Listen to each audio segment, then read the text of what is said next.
Hi, welcome to episode 6 of my podcast.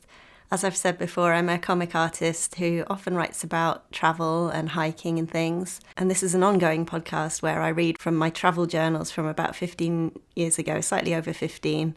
And I haven't read these in a long time, so if I sound surprised at things when I'm reading, it's because I literally have no memory of a lot of this stuff. It was so long ago.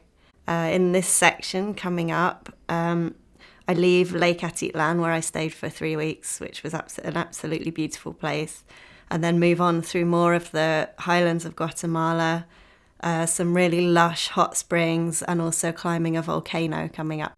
Okay, here we go. This next section was written in Chichicastenango on the 26th of April 2004. Our final day at San Pedro was spent kayaking on the lake. We went out at 9 a.m. and spent 2.5 hours on the water. It felt great to get out onto the lake at our own pace. We paddled out a little way and then sat and rested, admiring the mountains and the sparkles on the immense expanse of water.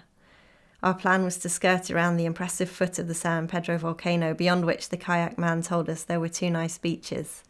It took a lot longer than I expected to round the foot of the volcano, so we passed the time observing the mansions built at the water's edge, nicely secluded, but usually kind of tasteless.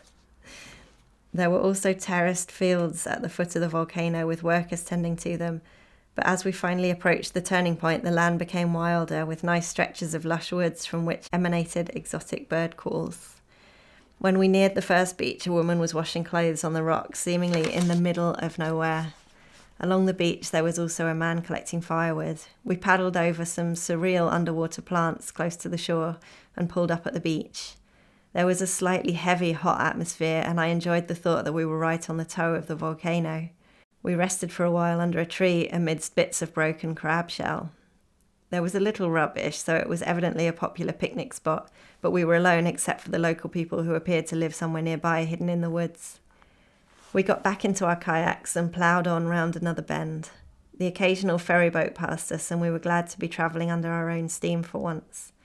Generally the water was deep and dark green, but in shallow spots by the shore there were some patches of pure turquoise.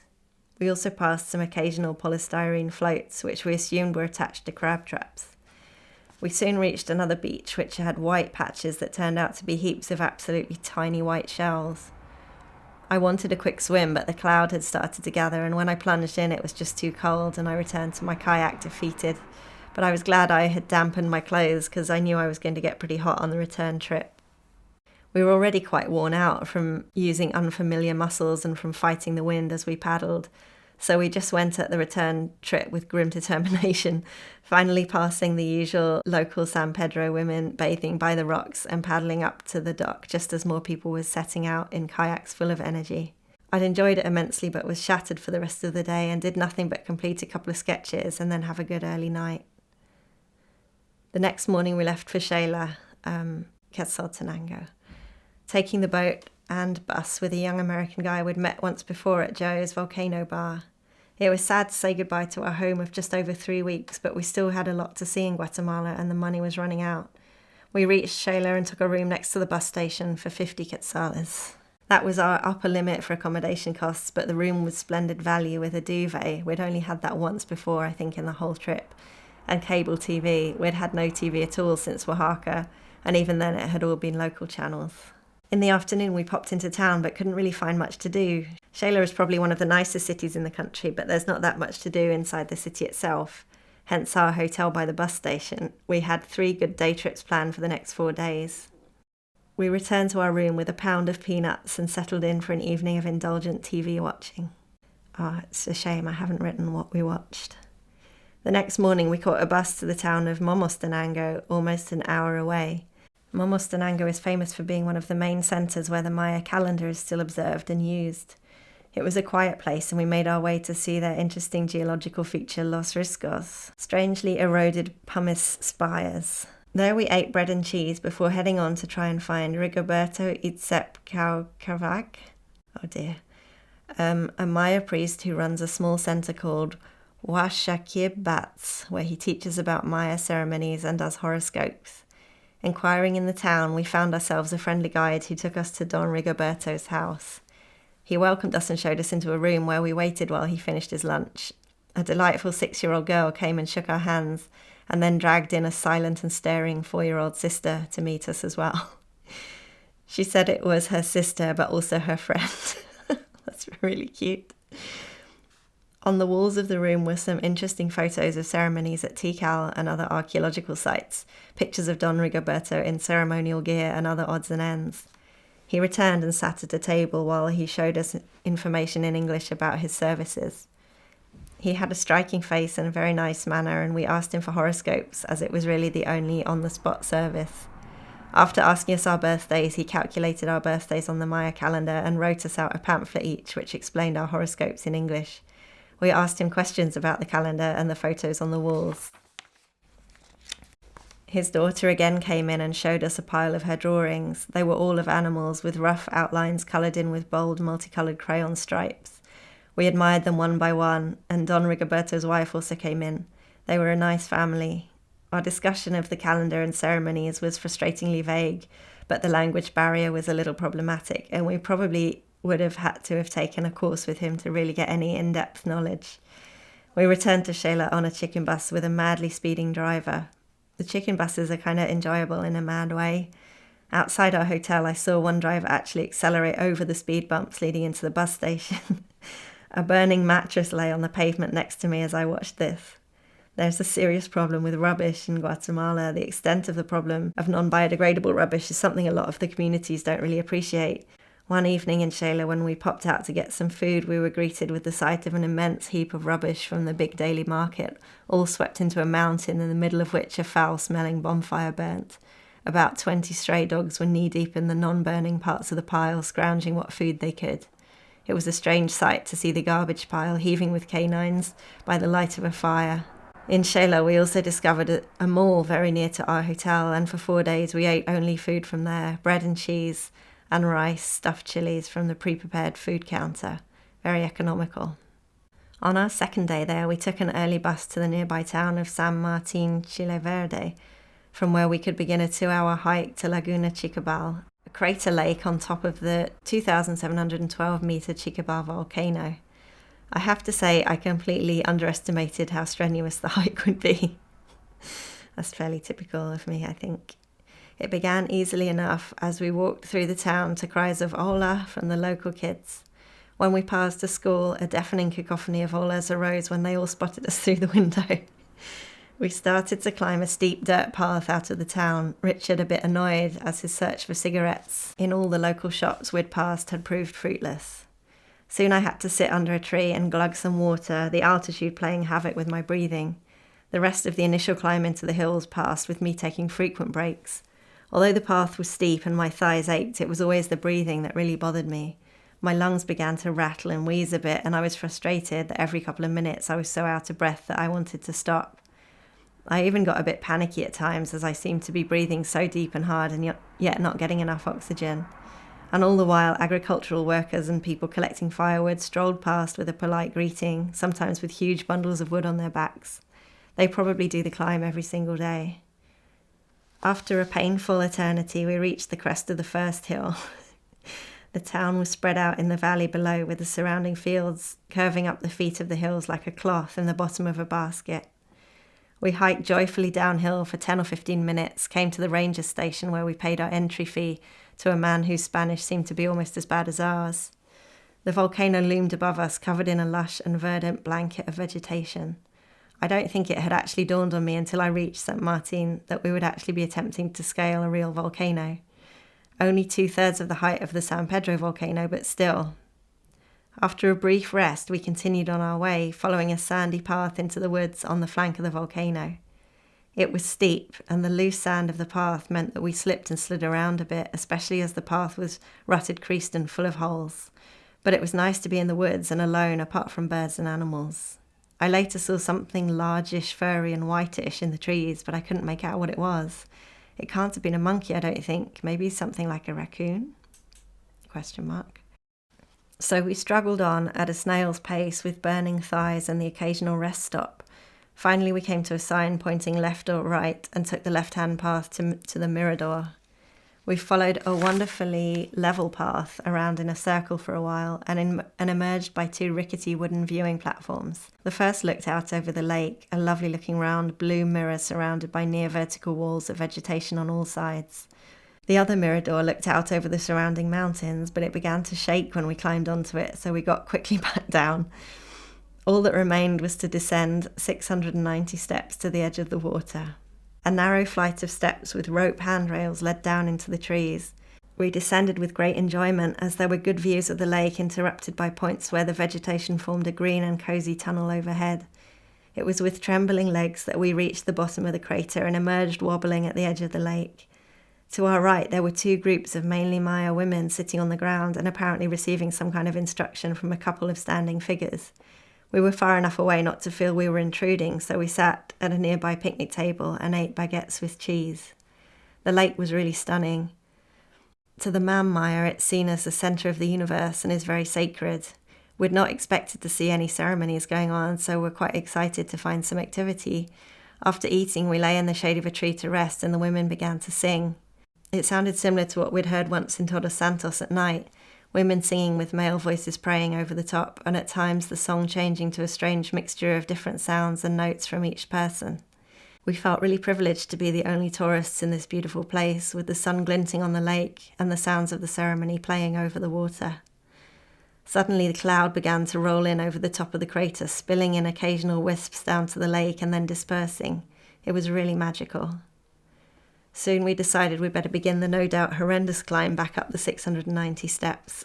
All I can say is that horrendous is an understatement.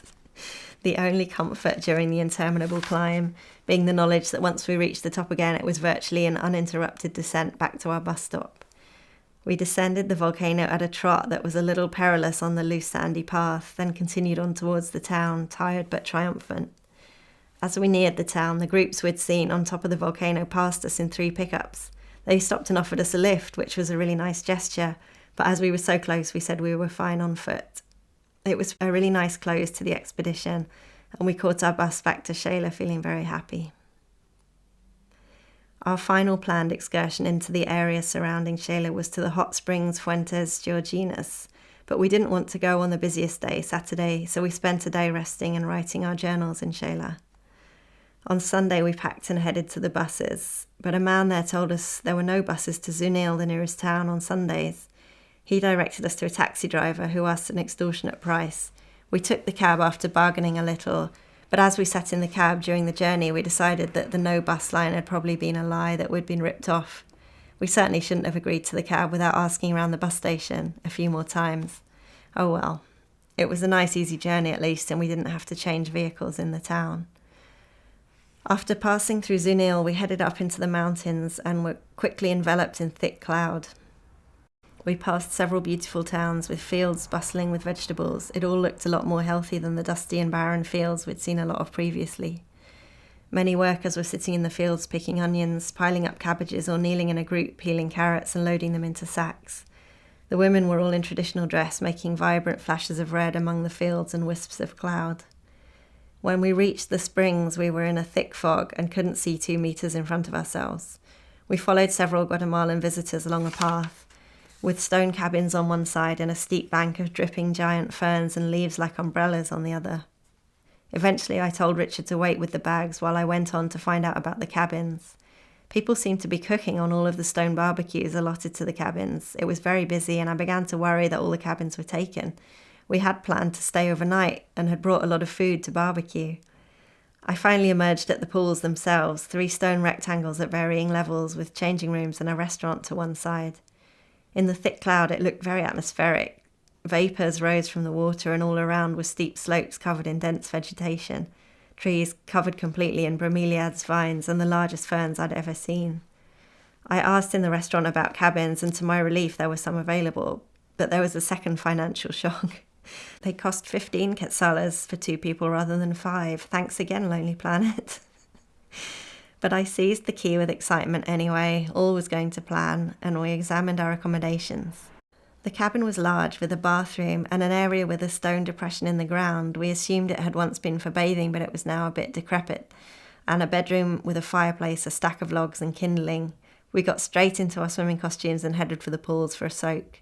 The air up in the mountains was decidedly chilly, so it was a real joy to step into the hot, steaming water.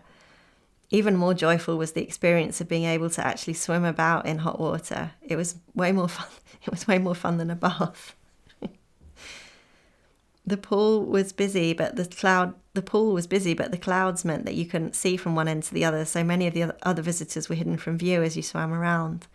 We wondered why everyone was in one pool. We tried the next one down, but discovered it was quite a lot colder and jumped back into the hot one as quickly as we could. There were only a couple of other gringo tourists, and it was nice to see that many of the other clients were indigenous families who obviously came for a day, brought their own food and cooked it on the many barbecues provided. After a while, we discovered that the rock face at the far end of the pool was where the water seeped in. It was extremely hot where it emerged from the rocks, and many people were sitting with their backs to the rocks, wallowing in the heat with dreamy expressions on their faces. As the crowd thinned out, we got a chance to do the same. It was delicious to lie against the rock with piping hot water coming in waves around your shoulders and neck. After an hour and a half, we got out, got dry, and drank a coffee in the restaurant. Then we headed back to our cabin to begin the barbecue feast. All in all, the visit had proved pretty expensive so far, but we were viewing it as our 3rd anniversary treat, so we didn't really mind. Our 4 chicken breasts had been marinating in barbecue sauce. We also had turkey sausages, chicken burgers for the morning, marshmallows, and various buns and breads. Getting the coal lit was a nerve-wracking task as we had limited fire starters and kindling, but eventually it was glowing and we got our chicken roasting. I popped to the restaurant to buy a Sibir each, and when I returned, the clouds seemed to disappear over a period of only a few seconds. A spectacular ravine was revealed right behind our barbecue. A small river fed by the springs ran along quite far below us, and the almost vertical banks of the ravine were bursting with more lush vegetation. It was the most spectacular backdrop for a barbecue I'd ever seen. Our fillets were delicious, but they filled us right up, so we left almost all of the sausages for the next day's brunch. By 4 p.m, the last day visitors were leaving, as the main 3 pools were emptied and cleaned at 4. We realised we were the only overnight guests, apart from a family that the staff told us would arrive later. It was back on with the swimming costumes to try out the final pool, set apart from the rest and open all day and night. We had this amazing place to ourselves. The lake pool was in a rocky corner with a sheer cliff overlooking it. I think I have a photo of this. When I post this episode on my social media, I'll include this photo with it. A small cave at the back featured a hot waterfall under which you could stand. The water was green, and the rocks out of which it seeped full of different crystals and rocks and minerals of every colour, from copper to green to red to white. As we soaked and searched for the vents and extra hot pockets, we looked out over a valley now free of cloud to the mountains beyond. The occasional hummingbird flew overhead in the evening light. The water, when it emerged from the rock, was hot enough to burn us, and wisps of vapour rose in front of our faces as we swam. After a while, we returned, dripping and shivering violently, to get our fire going in the cabin. We huddled in front of the fireplace until our faces were glowing, and then decided to head over to the pool for an after-dark dip. The other guests had arrived for a short dip just as we'd left, but they were now shut in their cabin, so we grabbed a candle and headed out into the cold. Getting into the steamy water by the light of a candle was wonderfully strange, and fireflies flickered all around us, from right next to the pool to far across the valley. But one unnerving element made us cut short our candlelight swim: the bats. They swooped over our heads as we soaked, and remembering Martin and his bat bite story, we decided to return to the cabin after only 10 minutes. Martin had been bitten by a bat at one point on his travels and had to have rabies injections. We restoked our fire and added the remaining wood before going to bed. The next morning we drank another coffee and had another swim in our inverted commas private pool before starting another barbecue. We had only one fire starter left, and I had to go and beg more kindling from the staff to get the coal going. It was touch and go for a while, but it eventually got hot enough and we had a fine feast. Just as we finished, a pickup driver came and offered us a lift to Zunil. It was still expensive, but not half as pricey as the cab, so we accepted and grabbed our bags. In Zunil, we caught a bus back into Shela and then another to Chichicastenango. In another 2.5 hours of fun-filled chicken bus riding, we arrived in the famous town of Chichicastenango. A boy showed us to the cheapest hotel in town. We took a rough and ready room for 50 quetzales, the same as the cable TV room in Shela. Wow. But the hotel had a balcony with a great view over the town cemetery and a kitchen. Unfortunately, we later discovered that they charged 5 quetzales each time you used the kitchen for gas. Chichicastenango was bustling and full of red-tiled roofs. The big market was quiet as it was Monday, but on the steps of the famous church, people were swinging incense burners. We decided to take a look inside. It was impressive. Saints in highly decorated glass cases lined the walls, money and other offerings tucked into their finery or placed at their feet. Incense burned and candles were placed around the floor, which was also covered in pine needles. A large group of people were tightly crowded around a kneeling man. It was impossible to tell what was going on. Against one wall leant 3 huge decorative arches extravagantly covered with multicoloured feathers. We'd seen these on postcards. It seemed like at times they were taken out of the church and paraded around the streets. As we entered, we'd put all our spare coins into the collection box, but when we were inside, a boy came up and asked us for an offering for a particular saint. When we told him we'd already put our money in the box, he didn't seem to believe us and went off to tell his dad how outrageously we were behaving. We took a look at the hazy candlelit altar and then left. I think I'll leave the reading there for now because there's a lot coming up, including stumbling onto another Maya ceremony in a really remote archaeological site, and the rest of the journey from Guatemala to the Honduran border. Thank you for listening. As always, you can see photos and sketches of these different legs of this journey on my social media, on Twitter and Instagram. I'm Kat Chapman on Twitter, Katrina Chapman on Instagram. And you can also see my comics and books and things via my website, katrinachapman.com, Katriona, and Chapman is Chapman. Thank you.